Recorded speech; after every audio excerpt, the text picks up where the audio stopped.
Welcome to the Hidden Orchard podcast, a radical exploration of spirituality, science, and the Bible from a Jewish perspective. Each week we'll look at a new topic and dive deep into the texts that inspire and enrich our lives. So whether you're a seasoned expert or just curious about a topic, there's something for everyone. So sit back, relax, and we'll get to today's episode in a bit. But first, if you haven't done so, visit thehiddenorchard.com and subscribe. It's free, and you'll receive access to content and weekly emails. There you can also subscribe for a paid membership and get access to everything on the site and be the first to hear about online study opportunities where you can meet and interact with other people on the journey. Don't forget to like and subscribe, and if you have an idea for a topic, reach out to me at thehiddenorchard.com. Now, let's get to today's episode. Every morning during his morning prayers, a rabbi heard the door to his study creak open, ever so slightly. Usually around the time he had entered into the Amidah, a highlight of the morning prayers. He thought to himself, my students must be watching me pray. This subtle thought inspired him to pray with greater fervor, perhaps putting on a bit of a show. One morning the door creaked as usual, similar time, but this time he turned around, expecting to see his students. To his surprise, he saw a cat standing in the doorway. He realized for many years he had been performatively praying for a cat. This story, a Breslov story from Rebbe Nachman, highlights a topic I've avoided writing about, not because it's an unimportant topic, but because it's difficult, and one that nearly everyone struggles with at some point or another. Although I've come to believe this idea touches every part of our life to some degree, and if understood and applied, it might be a catalyst for a significant spiritual level up. We're talking about truth. By truth, I don't mean facts and figures, historical details, or just telling the truth. I'm talking about something deeper. It's the way we interact with the world, and with ourselves, and with God. In Hebrew, the word for truth is Emet, Aleph Mem Tav. It's an interesting word as it sequentially is composed of the first, middle, and the last letters of the Hebrew language. Tradition teaches that all of creation was brought into being through combinations of Hebrew letters. This implies that truth is the code behind creation's operating system. The Talmud teaches that when all else is rectified, only truth will endure. So the Kabbalists teach that Emet, truth, is a kind of a divine name. It represents a powerful soul connection with the Creator. This means that the word truth, at least in the Hebrew language, is more than just accurate information. Therefore, it might help us to view the word truth, the concept of truth, as a pure level of consciousness. When we redefine truth as a state of being, we realize that living in truth is not passive. It's not simple, and it will take work. We will need to continually look within ourselves at what's really going on inside, and often. We need to check in and make sure we're in this right state of being. The more we remove falsehood from our lives, the more we make room for truth. As Batya Galant says, and I got this quote from the Musar commentary, she says, growth in the trait of truth requires recognizing the illusions one is holding on to and discarding them. So truth causes us to ask, am I open to being vulnerable, or do I try to control outcomes? Do I manage perceptions, or am I okay with admitting my own weaknesses? Do I curate a version of myself for the public? What are my motives with everything that I think and say and do?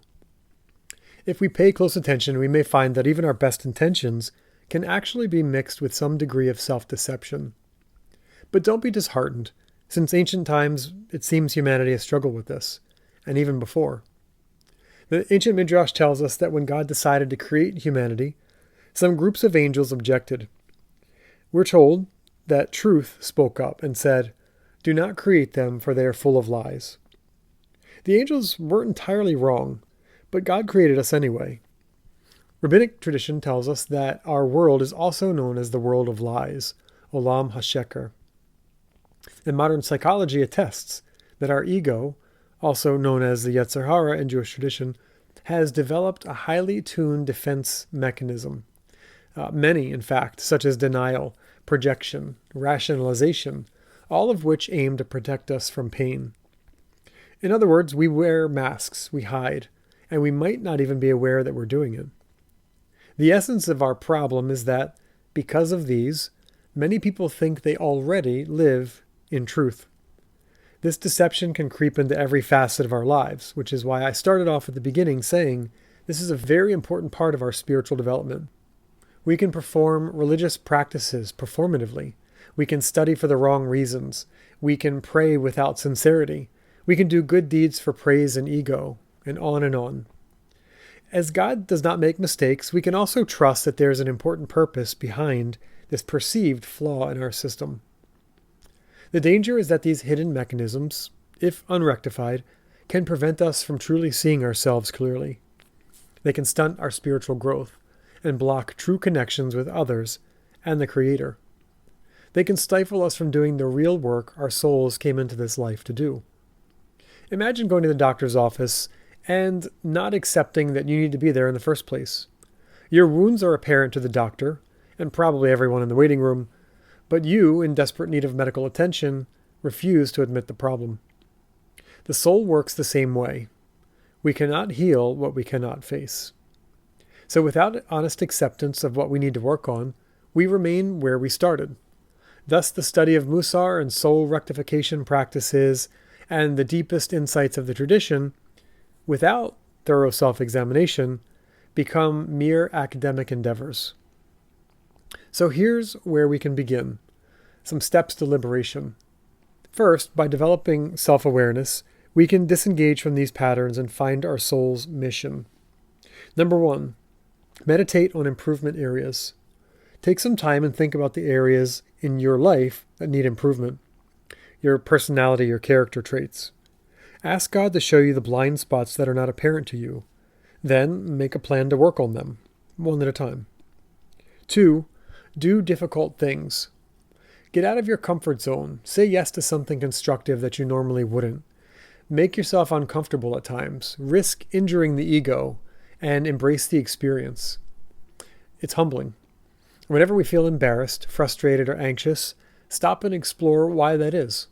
Look for the areas in your life where you're putting on a mask, or you're holding higher expectations of yourself for some reason, or giving a false impression of yourself that's not aligned with who you truly are.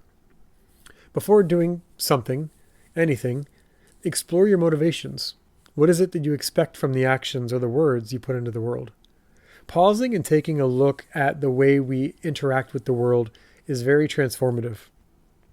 Third, learn how to talk to God openly. The Breslov Hasidic tradition places a strong emphasis on talking to the Creator as you would a true friend.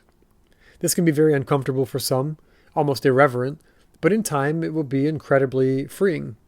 We fool ourselves when we think God does not already see our inner deceptions and our flaws, so we might as well come clean. Ask for help. Ask for wisdom.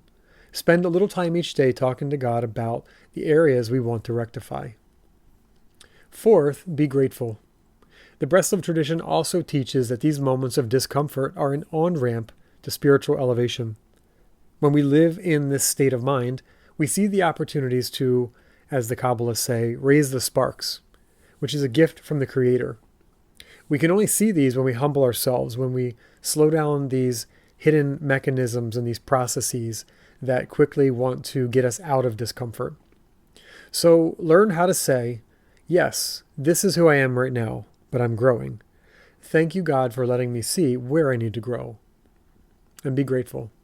In conclusion, when we are sick and start taking a remedy, we begin to believe that we will soon get better, and this helps our outlook.